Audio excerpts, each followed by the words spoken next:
नमस्कार, सनातन विचार श्रृंखला में आपका स्वागत है। आज के विषय में हम ध्यान की उस पद्धति की बात करेंगे जो उपनिषदों में दी गई है। सत्य के प्रति उपनिषदों का दृष्टिकोण अत्यंत दार्शनिक के साथ-साथ रहस्यमय भी है। उपनिषदों का ज्ञान उन्हीं की अंतर्धारा है। वे वास्तविकता, सर्वोच्च सत्ता के बारे में समझाते हैं। उपनिषदों का उद्देश्य आत्मा की मुक्ति कराना है, न कि किसी प्रकार के धर्म की स्थापना करना। उपनिषदों का ज्ञान पहले चरण में तो इतना ही समझाने का प्रयास करता है कि व्यक्ति अपनी वर्तमान स्थिति को जाने, क्योंकि व्यक्ति की वर्तमान में स्थिति इस बात पर निर्भर करती है कि व्यक्ति को परमात्मा के साथ अपने संबंध की कितनी जानकारी है। पहले पहल तो यह जानना और अपनी समझ में बिठाना चाहिए कि कोई भी व्यक्ति सृष्टि के बाहर खड़ा हुआ नहीं है। अब बात आती है एक-एक करके कुछ उपनिषदों के बारे में हम बात करते हैं।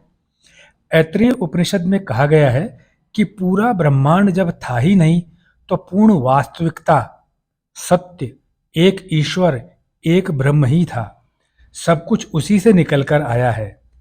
केवल आत्मा ही शुरुआत में अस्तित्व में थी। उस समय कुछ भी जीवित अस्तित्व में नहीं था। केवल सर्वोच्च सत्ता वाली आत्मा, जिसे परमात्मा कहा जाता है, केवल उसी का अस्तित्व था।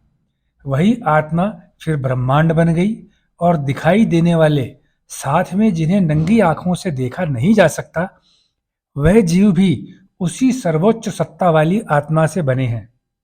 ऐत्रेय उपनिषद में यह भी कहा गया है कि मुक्ति और मोक्ष चाहने वाला प्राणी उसी आत्मा से आया है।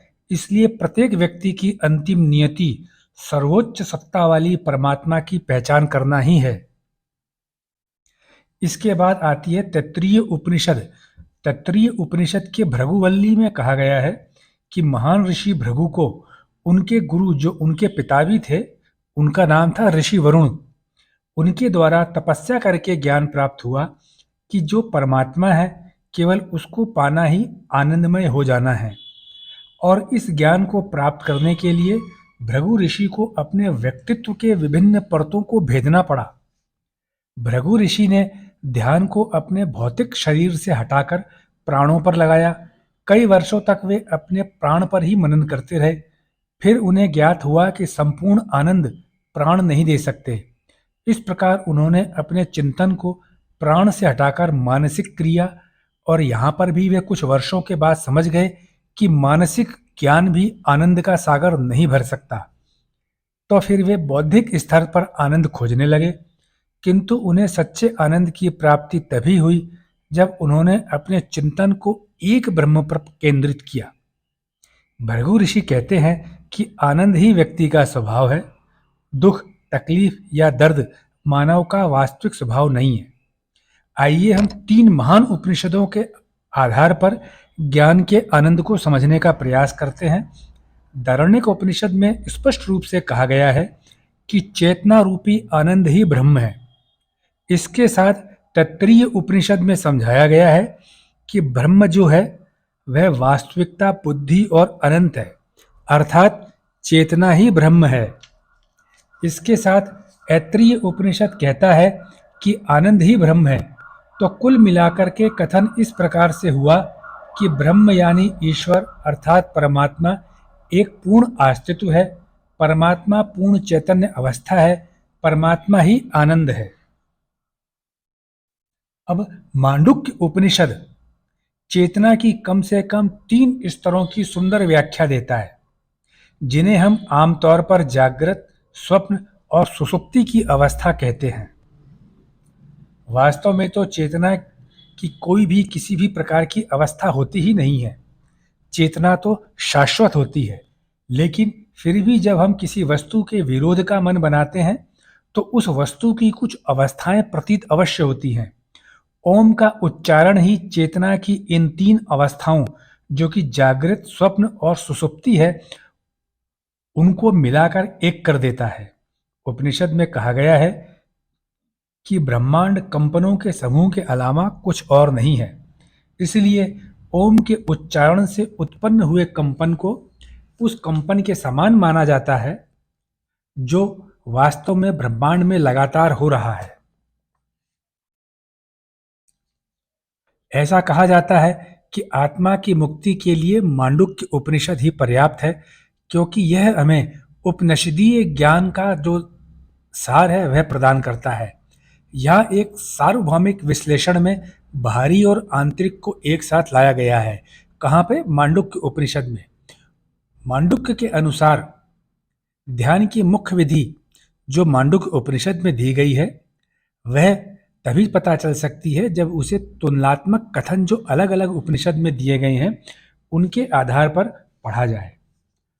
कठोपनिषद बहुत उत्तम उपनिषद है। उसमें आत्मा के ज्ञान को प्राप्त करने के लिए जो नचिकेता की कहानी कही गई है वह त्याग के उस सर्वोच्च शिखर का उदाहरण है जो बताता है कि व्यक्ति को आत्मा की तलाश करने के लिए त्याग और उत्साह दोनों की समान रूप से आवश्यकता होती है।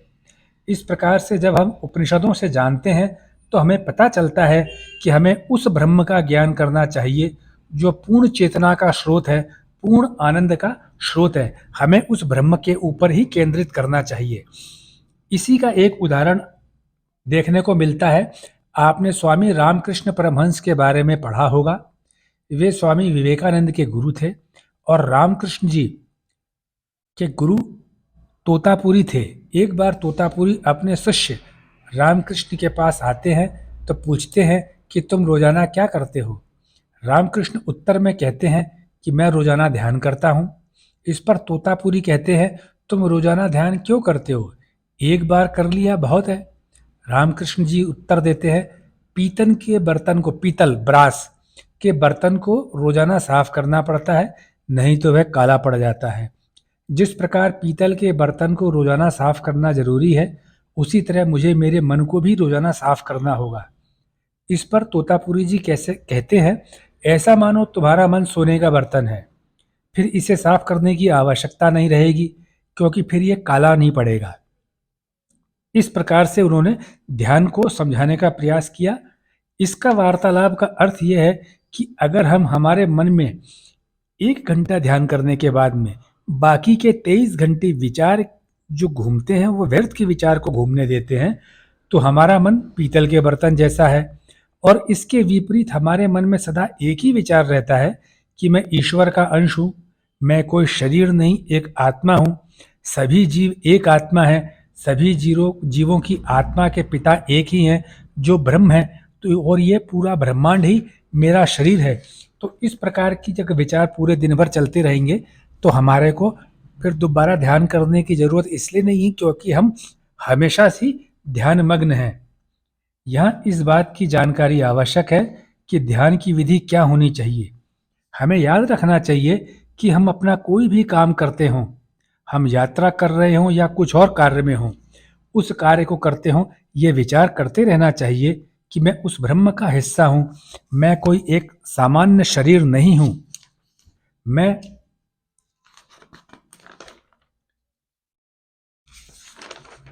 पूरे ब्रह्मांड में अत्यंत महत्वपूर्ण हूं, मेरे को कोई कष्ट नहीं हो सकता।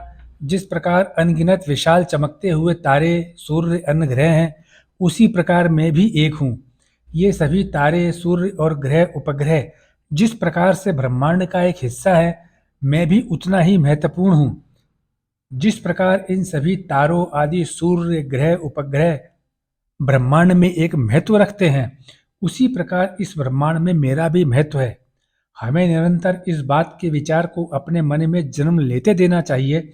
यही विचार धीरे धीरे इतने प्रबल हो जाएंगे कि अनंत आनंद का स्रोत बन जाएंगे। आप स्वयं अनुभव करेंगे कि जीवन की दिशा उस जीवन के उद्देश्य की तरफ मुड़ गई है जहाँ पे उपनिषदों द्वारा बताया गया चिंतन है। और इन विचारों को अपने मन में सदा बनाए रखना ही चिंतन है। इसी को मनन कहते हैं। इसी चीज को उपनिषदों ने समझाया है कि हमें 24 घंटे अपने आप को अनंत ब्रह्मांड जो एक परमात्मा का रूप है उसका हिस्सा मान करके चलना चाहिए। उसी प्रकार सभी जीवों को अपनी तरह से ही प्रेम की भावना से, करुणा से, दया से देखना चाहिए। यही उपनिषदों द्वारा दिया हुआ ज्ञान ध्यान का तरीका है। हम कुछ भी काम करें हमेशा केवल हमको इसी पर केंद्रित रहना चाहिए। आपने जो अपना बहुमूल्य समय दिया उसका मैं आपका बहुत बहुत आभारी हूँ।